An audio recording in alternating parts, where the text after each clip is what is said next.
Wow, we've made it through a very tough week in relation to the Ilhan Omar controversy and talk about anti-Semitism and so forth. And I think credits to the Democratic Party. I think we actually are better off now than we were before. I think it was very successful the way it was handled. As much as criticism is put on Nancy Pelosi, I think the outcome was the best outcome that could have happened. A bill opposing bigotry and making a strong statement, not just against anti-Semitism, but against bigotry in general, passed by a unanimous vote of Democrats in Congress, including Ilhan Omar herself. And it has pushed Republicans on the defense, some of which supported, others did not look very well when they opposed it. Their claim was they were opposing it because it wasn't related to the initiating reason. So, however, I wanted to make a correction about a retraction about something I've said in the previous episode, criticizing the comments that Omar has made. I've said that she has not leveled similar criticism against Saudi Arabia, which seemed to me to be very uneven handed. However, I did find one tweet where she clearly levels harsh criticism of Saudi Arabia, and that was done on October 16th. She said the Saudi government might have been strategic at covering up the daily atrocities carried out against minorities, women, activists, and even the Yemen genocide. But the murder of Jamal Khashoggi should be the last evil act they are allowed to commit. So I have to correct what I've said. She has indeed voiced opposition against Saudi Arabia as well, which makes it a little more excusable.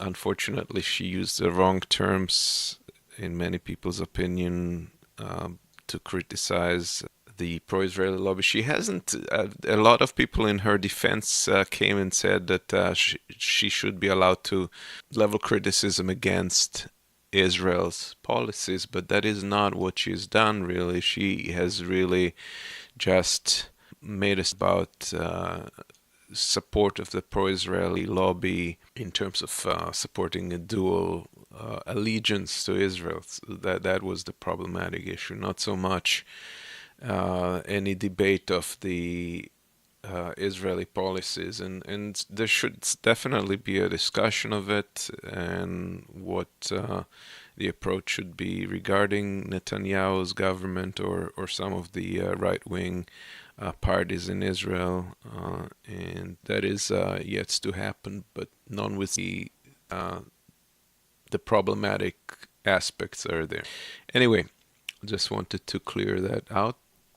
And next, there is interesting thing that came up: Freedom of Information Act request by an organization that supports human rights in the U.S. has revealed that ICE has, as recent as summer of 2018, monitored left-leaning protests. They created a spreadsheet that was passed around. The spreadsheet was titled the Anti-Trump Protest Spreadsheet.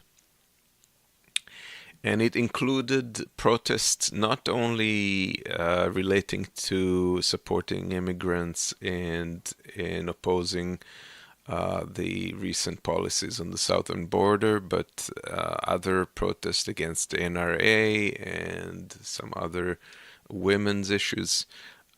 And I find it greatly disturbing, as do many, that a powerful organization, powerful government organization such as ICE would conduct monitoring of such groups. There was one particular protest led by Adriano Espaillat in New York that was in response to a white supremacy group called Identity Evropa, Evropa,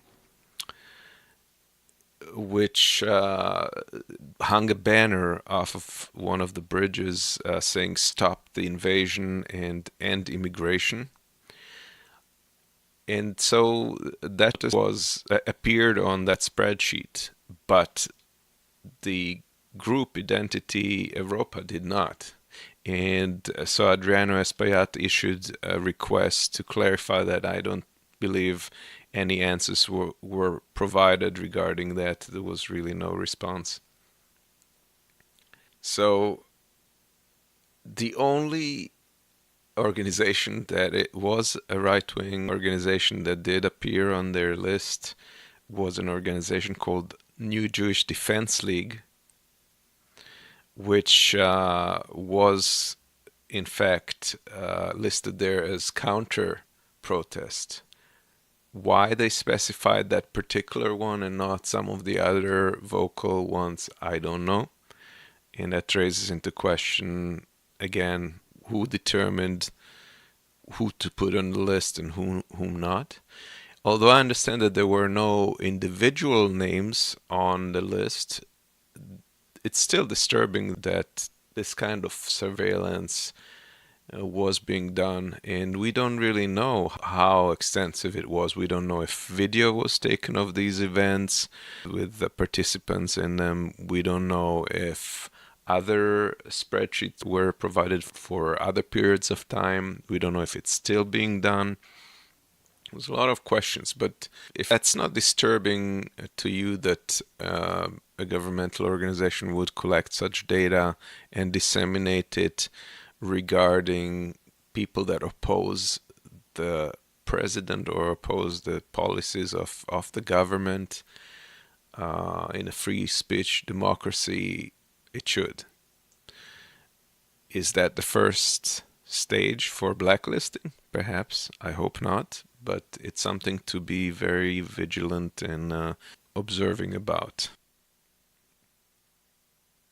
Secretary of Homeland Security was grilled last week in front of Congress, and it would have been funny to watch her contort lingually in order to state that the cages that immigrant children were put in were in fact not cages, but as she put it, confinement spaces in a facility.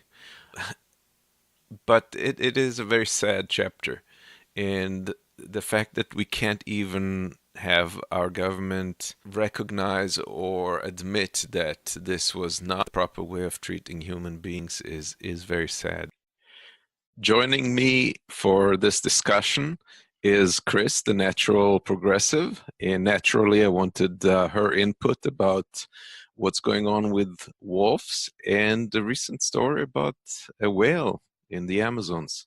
Hi, Chris. Hi, Amos. How you doing? Good. So tell me about the whale. Yeah, it's really kind of interesting. In the Amazon forest, they found a whale. It was a humpback whale. It was found 50 feet in off the shoreline, which is like crazy. No one can figure out. Biologists have been trying to figure out how it got there. A rescue group found it, and the only reason they found it was they seen vultures circling around, so they followed where they were circling, and then they found them feeding on this 12-foot baby humpback whale. So it's not small, but not ginormous either. So super interesting. And the biologists, the best they can figure, it was high tide, and the tide threw the whale up into shore, but 50 feet is quite a bit. And the most puzzling part about that is whales don't hang out by that shoreline in Brazil. That's what I was going to ask. Do they even get that far low below the equator? That is so unusual. It's just really unusual. And I think that has a lot to do with climate change. and the different temperatures of the ocean. It's just messing up with all the natural functions. But the biologist did say something about they think it swallowed plastic, which I don't understand how that would make it go into Brazil, but that's just what the story said. So Mhm. just going to go with that. They said they think it may have swallowed plastic. And I tried to look up an update. This happened the middle of February. And I tried really hard to look up an update to see if there was anything, but there wasn't anything. They were going to do an autopsy on the whale, but I have not been able to find out an update. It will be really interesting to find out why, though. Yeah, and do you know if this is unusual for a cub at that age to be separated from the mother? I'm pretty sure it's very unusual. Yeah. It's only 12 months old, apparently, which is, whales live a long time. They're like people. So they hang around with their young longer than most mammals do. I wonder if the mother is somewhere in that area. I don't know, but there's been so many whales washing up everywhere right now. It's insane, like hundreds here. Yeah, there was 2 whales in one day that washed up in Boston. Wow. So there's a lot of crazy things going on with the oceans. It's really scary. There's not that many of them left. That's the scary Yeah. part. Well, if you see them washing up on shores in the numbers they are, you know that there are thousands more that aren't washing up that are dead in the ocean. The Yeah, oceans are dying, and that's really disturbing to me. of course. Yeah, yeah.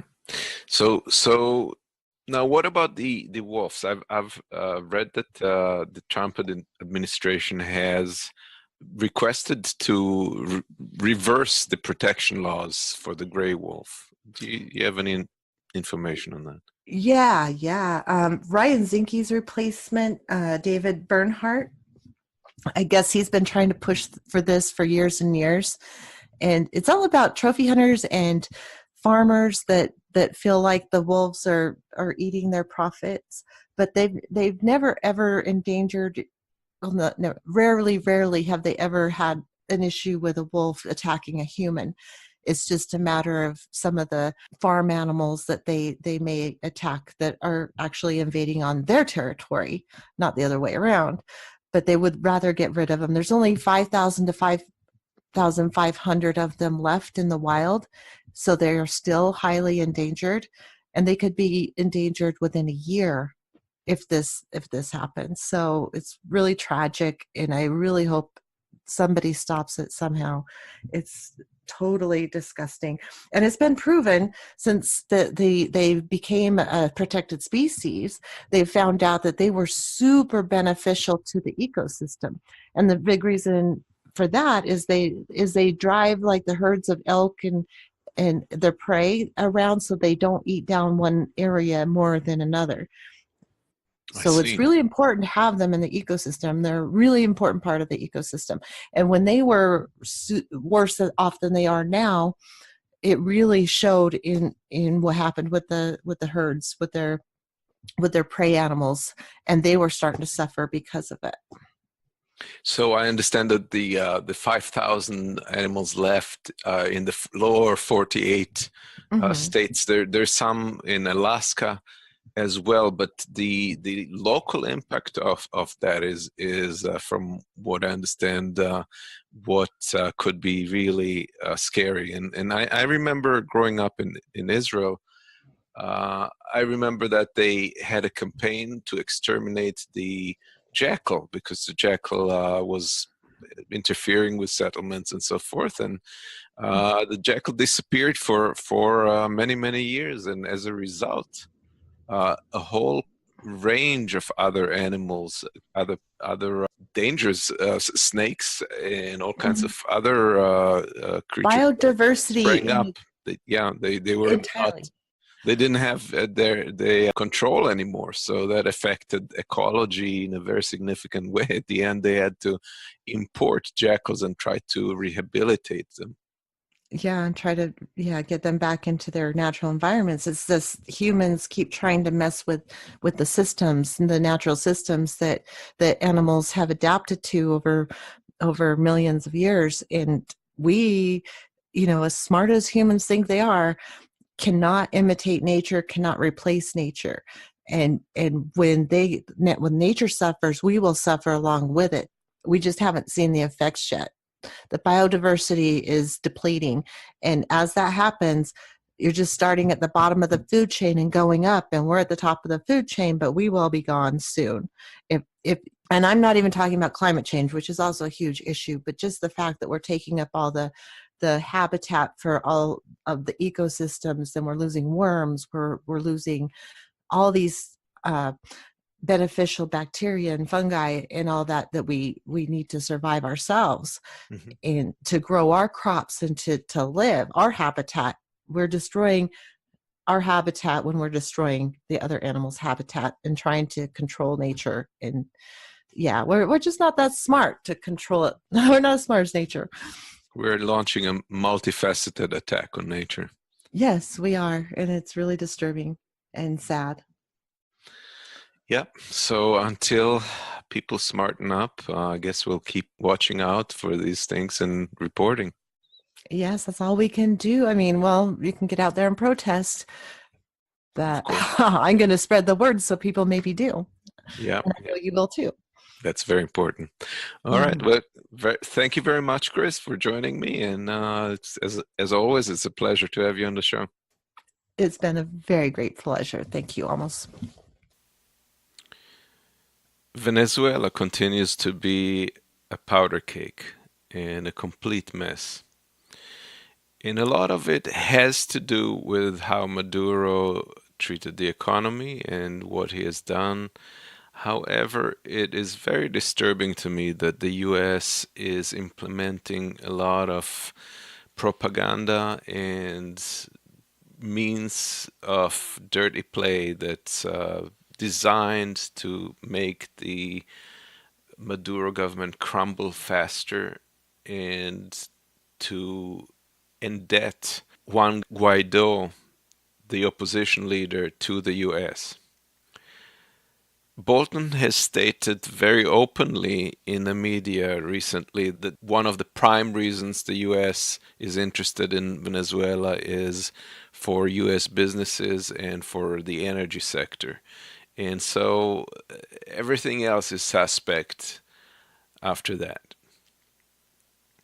The guy who's in charge of the issues with Venezuela is a guy who has previously been involved in other regime changes and propping up of death squads. He's lied to Congress, and yet he's in position right now, placed by the Trump administration to deal with the Venezuela situation. Recently, there's been an accusation in the media, in the US press, that Maduro's government has burnt down some trucks that carried medicine and food as humanitarian aid through the borders. The truth, however, was revealed when New York Times has done an investigative report and they examined the videos, the raw footage from this event, and it is clearly evident that the truck was set aflame by Molotov cocktail that fell apart and was thrown by one of the protesters. I don't know if that was an opposition person per se or just a independent protester, but that truck was not burned down by the Maduro government. And the other thing is there was no medicine. It was purely food. So a lot of these claims are being made in the media to portray the Maduro government even in a worse light than they otherwise should be looked at. And I'm not saying Maduro is an angel in this situation. It is a mess. Everybody's lying, but the US has had a history of propping totalitarian regimes in this part of the world for its pure internal interests, and it appears that this is another attempt to do so, and nothing good could come out of that. I don't think we should be involved, and I think everybody should be aware of this and protest our government from playing a role in something that should be an internal issue of Venezuela. We should definitely back fair elections, and we should definitely help the population. However, clearly the sending of humanitarian aids through a convoy that is US convoy and not a Red Cross convoy that is kind of like independent or neutral is a means to create problems for the Maduro administration in accepting that. So if we really wanted to alleviate the population's suffering, we wouldn't have stopped the payments for gas, which they're depending on, and we shouldn't have stopped humanitarian aid from reaching the country in a neutral manner. The other thing is there was a power breakdown last week, and the Maduro government has claimed that it was done by saboteurs, possibly that were supported by the US government. And I should say that there's no real reason why this should happen exactly now. It's kind of suspect that there is this power outage, a huge power outage, on top of the trouble that is going on right now. Why would there be an overlap? I don't know the answer to that. I don't know if we'll ever find out what was responsible for it. And we should just keep an eye on the Trump administration because the players in it are not people who have a good track record of the truth. Finally, I want to talk about Trump's recent budget, proposed budget, which obviously, as I will explain, is not going to go anywhere. It's going to be dead on arrival because Congress, luckily still controlled by Democrats, is not going to pass it. But it's interesting to look at what Trump is proposing and where their priorities lie. And in this recent budget, there was a $1.5 trillion over the next 10 years cut out of Medicaid. That is a huge amount. Uh, it's not the only cuts. The other cuts are to things like Medicare. There's $845 billion over the 10 next years cut out of Medicare. Department of Education would be cut by $62 billion. That's a 10% cut. SNAP, food stamps, $220 billion over the next 10 years. And there's 45 million people that are recipients of food stamps. Those are people who need these to eat, and we're going to cut those further. And I will tell you in a minute what this money is going to go towards. In addition to that, they're proposing to cancel Medicaid expansion under Obamacare. They're proposing to cancel public service loan forgiveness for students. So if you're going into public service, you normally would be forgiven some of the debt, but that is now, according to Trump's will, going to go away if he got his wish. Also, temporary assistance for needy families are cut in this budget by $21 billion. Student loan program is proposed to be cut by $207 billion.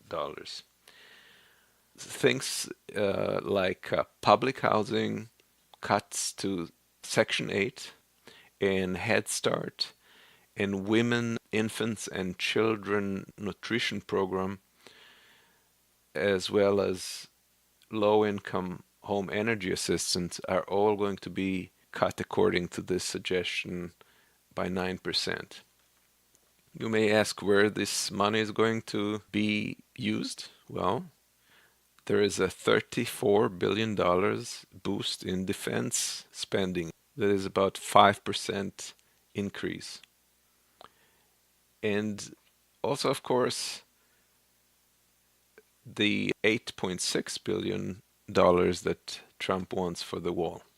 So we cannot feed hungry children and women, but we can certainly get some money for the wall and to expand our military. That's already about $720 billion budget every year. We're the most funded military in the world. And apparently that's not enough. I guess we need more bombs, more stuff. It's disturbing to see where the priorities go and how the Trump administration is looking at things. And especially, it's important to note that this is an affront to voters that supported Trump because he made the promise that there would not be any cuts to Social Security and Medicaid. And yet, this is exactly what he is proposing at the moment. That's just too bad. All right, and again, we've spent half an hour together, and it's my pleasure to provide you with this information. Hopefully, I added to your knowledge of one thing or another. And if you like this show, just share and subscribe. You can subscribe to it on YouTube. If you do so, ring the bell so you're also notified of new updates. If you're subscribing to it through a podcast app, that will work too. And finally, if you want to comment or ask questions, you can tweet us #ProgressiveUpdate. Till next week, bye.